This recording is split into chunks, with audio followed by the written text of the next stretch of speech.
Hey guys, Fergal from Poker VIP here. We're back for part 2 of our 25NL cash game series over on High Stakes Poker. So this is a direct follow on from part 1. We have literally had no break at all in the footage. We just clicked stop record and started it straight back up again. So if anyone wants to see how we built up the stacks that we have, feel free to check out part 1 if you haven't already done so. My assumption would be if you're watching this, there's a pretty good chance that you've watched part 1 already. So if you have, feel free to ignore what I've just said, of course. And we are going to continue uninterrupted. So as I said, this is going to be a four-part series. We're going to probably be playing two tables throughout. I really enjoy the two-table format. From a commenting perspective, it means you're able to track the action that's ongoing a lot better.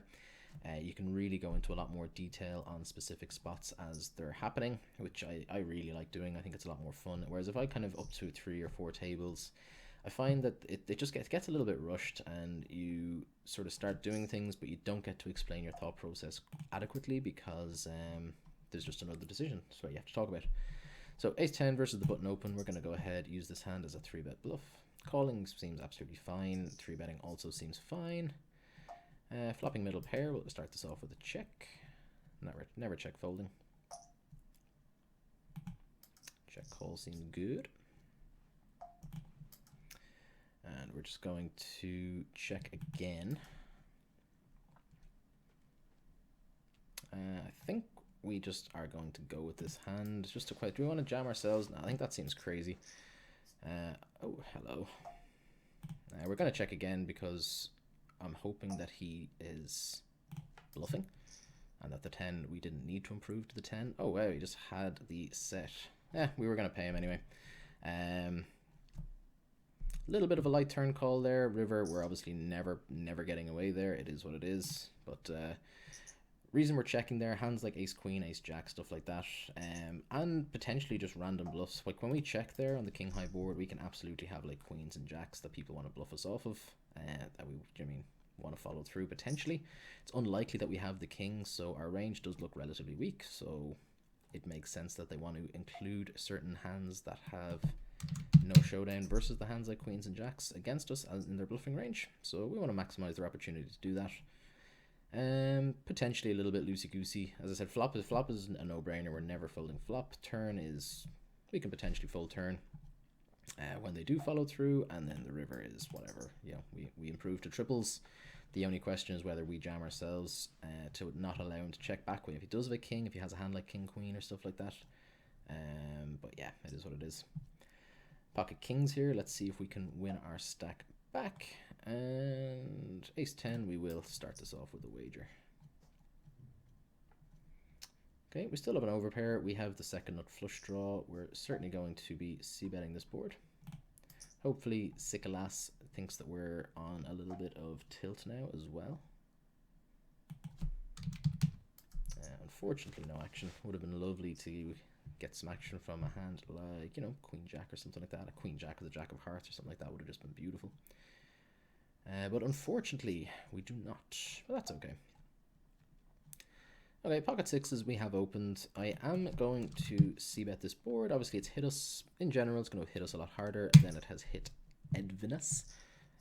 We're very much just one and doneing this. If we do get called, I don't envision... So the reason that we bet the sixes, there's a couple of things. So we get to fold out hands like, 9, 10 suited, stuff like that. That just has some equity against. It's not amazing equity, obviously. Like they still only have 6 outs with potentially some backdoors, stuff like that. But getting them to fold is a fine result.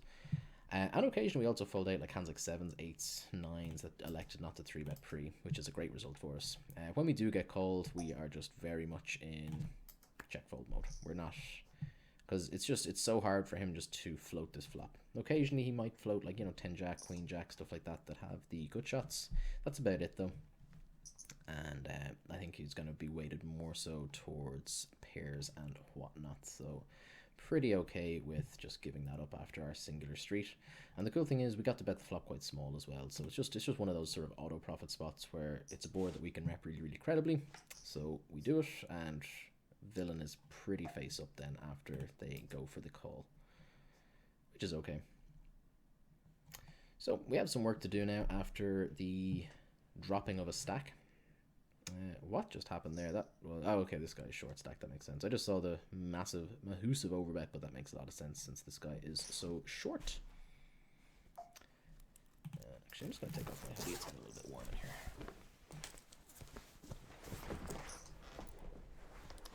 King 7 suited. We are going to go for the steal on the button.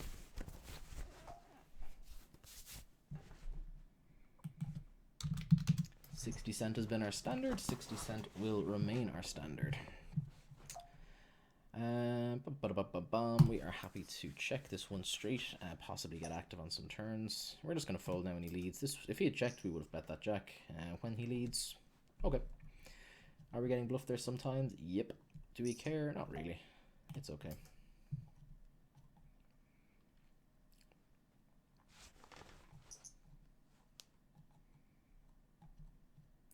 Eight, 9 offsuit under the gun. We are just going to stick in the muck.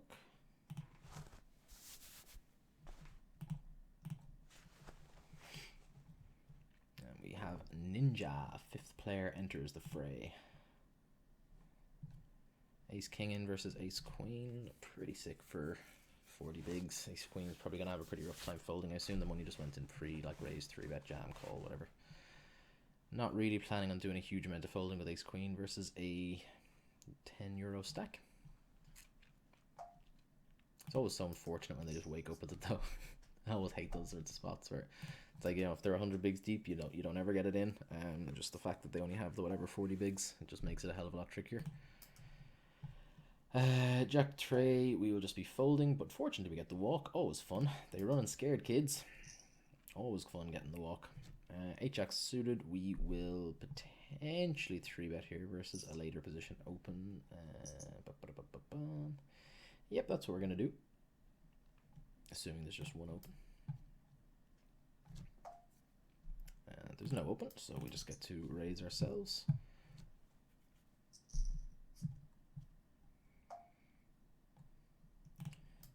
We're flopping a lot of middle pairs so far. Okay, we're going to bet for value now. We have the flush draw to go along with it as well. We take it down.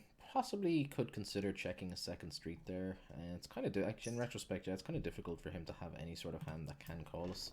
I guess we're really just targeting a turn pair and stuff like that, but checking just also allows him to utilize like free equity. I don't know how likely it is. I mean, it's possible they start bluffing when checked to a second time. Betting seems at the very least reasonable anyway. Top pair, top kicker with ace-6. That is a hard thing to do. Definitely want to be betting this one. And we are going to bet a second street. And just check back every river that isn't a 6. We'll take the fold. That's okay. The reason we bet a second street there is just he will have a decent amount of just random high card floats. The 10 isn't actually like an amazing card because he can have those hands like 10 jack, 10 queen, maybe 9, 10 suited, stuff like that he just doesn't want to fold to a single bet with overs. Potentially. I'm not saying every player does that, but some players do. Pocket queens, definitely good for an open. Obviously. Top-notch strategy here. Looks like we're going to go multi-way unless Jaxie decides to raisey daisy. 4 to the flop, and there is an overcard. Not amazing. Like when there are this many players in the pot, I'm happy just to go ahead and check. It's like a pretty dry board as well, so it's not even like people can have many draws or anything like that. Like this is a really grim spot now. When it goes back call, it's far less grim. We're happy just to go ahead and fold. Very high chance that at least someone has a king here. If they don't, and we're folding the best hand, then whatever. It's still what is this bet? What is it? I'm less happy now that I saw a check and then just a check call versus the min bet. Lead is interesting. Wow. This is not how I envisioned this hand going down at all. That is such a weird line. That is so strange. The check call of the min bet, then the half pot lead, followed by the min raise, followed by the snap fold. That is just bizarre. I am seriously struggling to assign any sort of reasonable hands that would fit either of those lines, to be perfectly honest. Nothing makes sense to me. But sometimes people do things that don't make sense, and it's okay. Just because they don't, I'm sure they make sense to the player in question, but doesn't necessarily mean they're going to be particularly good plays. 10 Jack suited, definitely going to be happy to see a flop. Queen 9 offsuit, we're going to fold this out of position despite already having half a blind in, or just under half a blind. Excuse me. It would have been a pretty flop for us all round. But even then, it's still like, even with the open ender, a king, obviously, we don't have a particularly large amount of implieds there, so we would have only really been looking for the 8 ball. That's okay. 10 Jack here, not a very good board. We do have a pair, we have some showdown, we do have some nut potential as well. Would love to see this just check through because we can't really call any bet. River is kind of grim now if anyone does bet, because, like, I mean, what are they repping if they bet, right? The deuce is such a brick as well. But, like, presumably any ace here is going to bet when checked to twice, I would assume. I would assume Tomas, there's a decent chance that they lead any ace. I mean, this is just one of these spots where I don't see their bluffs, but, like, I just don't see how they can possibly have a value hand that they want to pot it with. Unless it's, like, exactly ace deuce or something like that. If they have exactly ace deuce, maybe he checks back that weak in ace, potentially. But then even the pot sizing, it just seems suspicious to me. I'm gonna look this guy up. I'm not loving this call, but it just seems so difficult for them to have ace 6. Like, I don't know. I just didn't envision him going pot with a single pair there. And as I said, I would have expected him to bet most of his ace X on the turn anyway. And I just would have assumed that they go smaller because everyone's range just looks so incredibly weak. So it's just hard for them to have a hand that they want to call. So the pot sizing didn't make sense to me. But that's on me. People love getting upset at people at how they played their hands, but in reality, if you make a misread, it's on you. You should know how specific players play their hands, and that's something that I will note on this guy for future. So that's a key take home from that hand, I think. I think my analysis was okay. I think my logic was sound overall. But then if we are starting to include those kind of raggedy ace X hands in villain's range, then that call becomes probably bad. So against that particular player, it's probably not good. But I think in general, my thought process makes sense. And without any reads, I think it's okay. Let's close them. Pocket 7s, we're going to go for the open. Queen 4, we're going to go for the fold. Just going to bet a third pot here, protect our hand a little bit, define villain's range a little bit more. If he just folds, that's absolutely fine. If he calls, it's not a complete disaster. We are going to check on the jack ball. And Queen Jack, we will go for the open from the cutoff, technically. I know we're mid-position here, but this guy wasn't dealt in, so we're effectively in the cutoff. Not a very good board for us. We're just happy to take our showdown here with 7s. I think getting value from ace high is optimistic. Oh, we just chop it up versus 7s. It's not something I was expecting to happen too often. Ace highs and stuff like that, I think, would make sense there. And if he's playing 7s that way, then he's probably playing some of the higher pairs that way as well. 8s, 9s potentially. And yeah, this is just a very, very poor board for us all around with the jack queen, so we're just going to go ahead and fold. No harm, no foul. So I'm not actually sure how we're doing now so far in the series. I would imagine we're down, but not by like a massive amount. Maybe like 5 or 10 euros, something like that, I would guess. I think we were up about a buy-in, a little bit more, I think.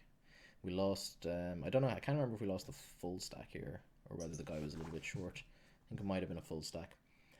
But we are probably down a little bit so far, but not by a massive margin. And we have two and a half more videos to make it back, so we've plenty of time. We're not worried. We are not worried at all. And the flopped flush versus the turned straight. Pretty sick spot over there on the left table. Pretty sick. I didn't see how the money went in. I would assume it went in on the turn, though. I would be pretty surprised if it went in pre. You never know, though. You just never know in these games. 9-6 suit, offsuit rather. We're just going to fold, of course. We should just start calling every hand because we've been flopping the fun ones when we've been folding. Jaxie going for the all in a pretty substantial pot here. God mode put to the test. Pretty tricky decision with a lot of hands here. The river raises tend to be difficult to play against. Goes for the call.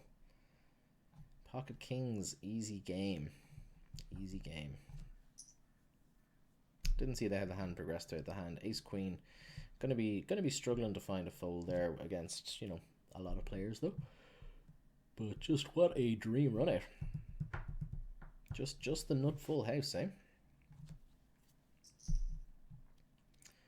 Queen 5 suited we will defend versus a single open, kind of similar to the Queen 6 hand from video 1. We don't really like folding suited face cards to single opens in the big blind. We get a very good price, and we get the walk again. We've been getting a few walks at this table. We like that. Imagine how rich you'd be if you got a walk in every single big blind you ever played. Just imagine the win rate that would be achievable if you won 50 BB per 100 every single hand in the big blind. It would be outrageous. It'd be impossible to lose. That's why you should never get upset about getting a walk in the big, even if you have the goods. It's always fine. I mean, obviously, if you do have aces, it's not optimal, but it's you know, you always win. You win 50 BB per 100 as well, so that's not a bad result. That is not a bad result. Jack 4 on the Z button. Nothing gonna be done there. I'm still thinking about the ace 10 hand from earlier in this video. Still really unsure about my turn call.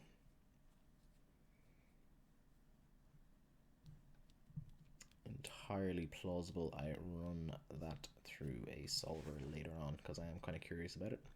I think it was two-tone board, right? I think there was a flush on it. King 10-9 with 2 hearts, I believe, and I had no heart. I will check it out. I'm curious about it. At the very least, my instinct says it's not awful. Flop is definitely standard. River is definitely... I mean, we're going in. We're putting it in regardless of the river, whether it's just the question is whether we jam or not. Turn, though, as I said, is the dicey one. And river, as I said, I was probably going to be paying him off anyway, as long as the hearts brick. And there was no jack or queen.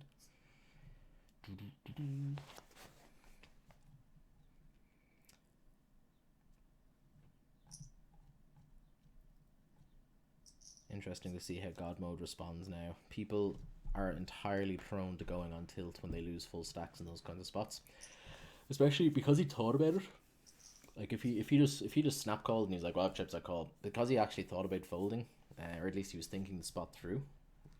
People tend to get really annoyed then in those spots. It's like, oh, I knew I should have folded. And in reality, it's a tough fold to make. I think most people probably make it there with trips, depending. As I said, I didn't see exactly how the action went, but like, you know, it is what it is. But when you're thinking about folding and then you make the call, even if you're always planning on making the call and it wasn't a serious thing, it just, people tend to go on that tilt a little bit easier, which is always beautiful to see. So we'll keep a keen eye out and see if any signs of tilting creeps into God mode's play. Let's see how we go. 10-6 suited in effectively the cutoff because X3 rum is not dealt in is going to be a fold.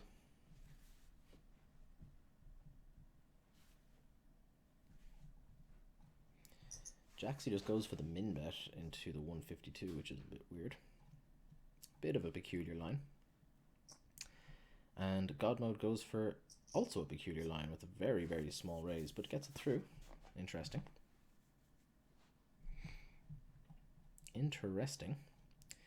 6-7 offsuit. There are some scenarios where we defend this. We'll see how it goes. Another walk would just be delicious. We'll see how it goes. Versus a 3x here, when we are quite deep, I am going to go ahead and just fold. Playing this kind of hand out of position is not a particularly appealing proposition for me.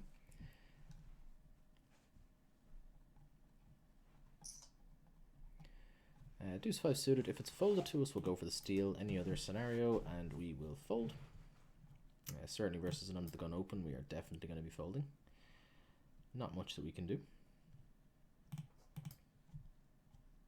If everyone decides to call, even then we're still folding. God mode goes, bumps it up. 3:53 to go, guys and girls.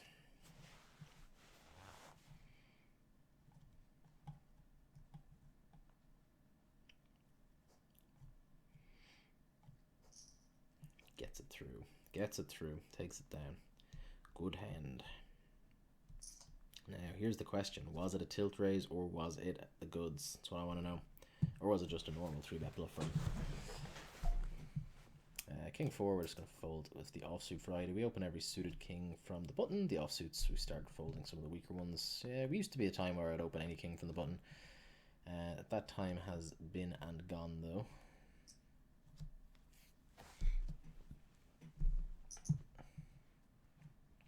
Sikalas raising DZ Joker after his limp.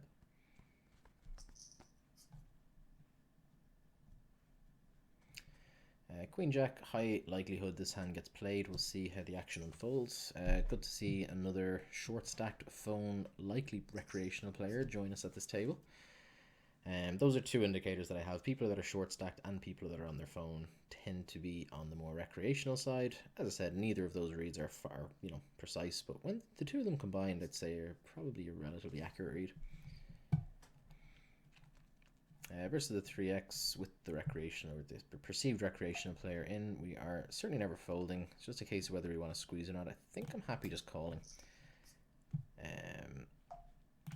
Problem with squeezing these kinds of hands is that the sort of short stacky players can get super sticky, and this isn't really a hand I want to bloat and play a large pot out of position with.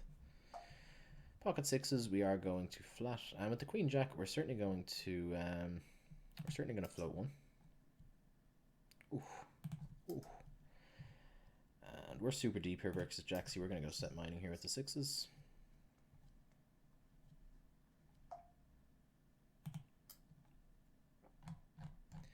We're going to go for the overbet here. 661 into 461 seems good. Pocket sixes, we're checked back. We pick up a gut shot, which is not insignificant. We just have a pair, which is just going to be the best hand sometimes. What frequency, I'm unsure, but definitely sometimes.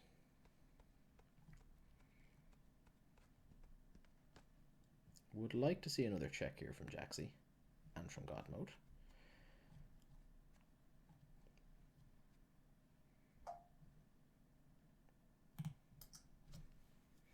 It's a pretty huge bet.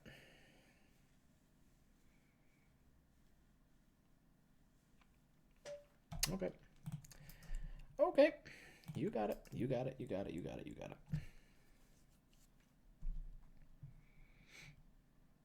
it. That sizing just makes 0 sense to me. Similar to my read that was incorrect, where your guy potted with the ace-6 with the weak top pair.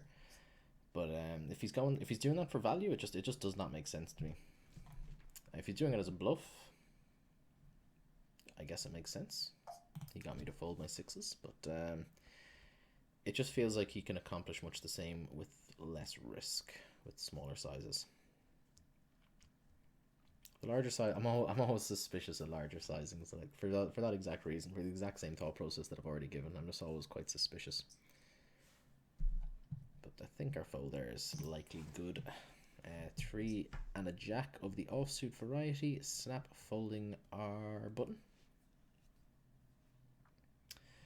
So we're approaching the 25-minute mark now in this video. We'll be wrapping it up, coming up to the 30-minute mark. As always, any questions, queries, comments about any of the hands? A few interesting spots. Definitely interested in hearing people's thoughts on the ace-10. I'm going to do my own bit of further study on that specific spot later on. But yeah, would be interested in hearing you guys. I think I 3-bet from, I think it was button versus big blind, right? I'm pretty sure it was. I can go back and check it though. I'm almost sure I 3-bet ace 10 from the button. It was either button or cutoff, which would be relatively similar ranges in those kind of dynamics. Queen and a deuce, we'll just fold. Not much that we can do there.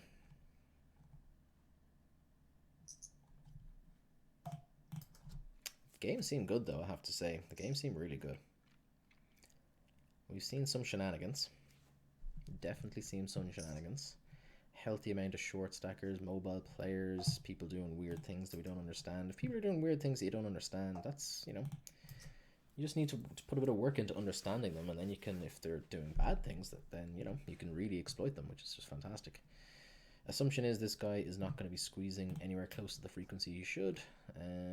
He squeezes, but he squeezes like absolutely tiny, so that's fine. Any sort of reasonable size, and I would have been folding and expecting to have quite a strong hand, usually. But when he goes the size that he goes and we have a suited ace, we're always peeling versus that size.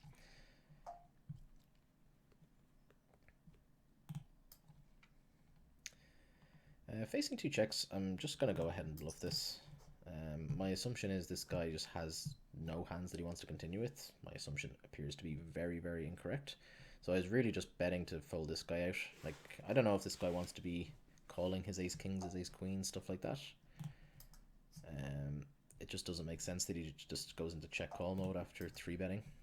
It just, like, those kinds of hands just don't really make sense to me. But what do I know? We get called in both spots though. This guy, I'm not shocked to see a call. Like, he can absolutely have a reasonable amount of hands. I'm really curious to see what this dude shows up with though.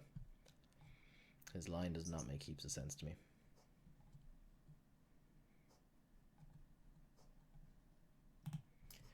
It does not make heaps of sense at all. King and a jack. Okay. Okay. Jack 8, good call.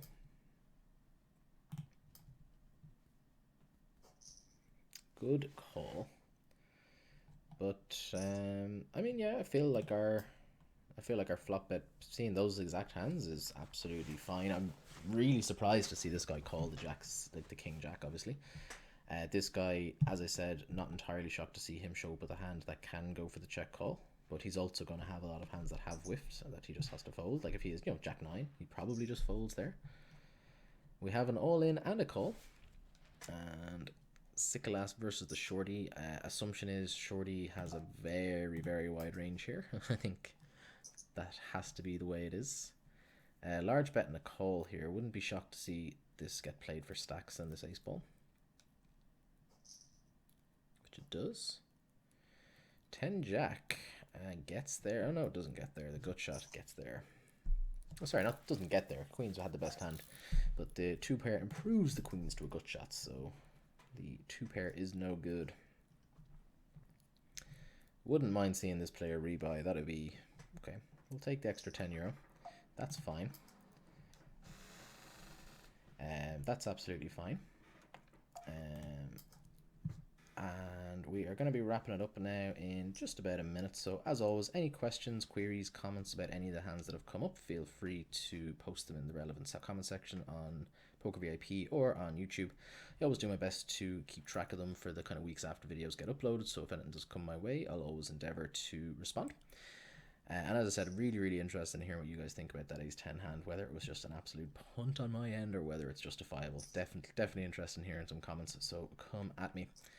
So thank you very much for tuning in. We'll be back with part 3 and 4 as well, so make sure to check them out if you've been enjoying the series so far. We're going to be following the same format, just the 2 tables of 25 and L throughout. Thank you very much for watching one and all, and have a great day.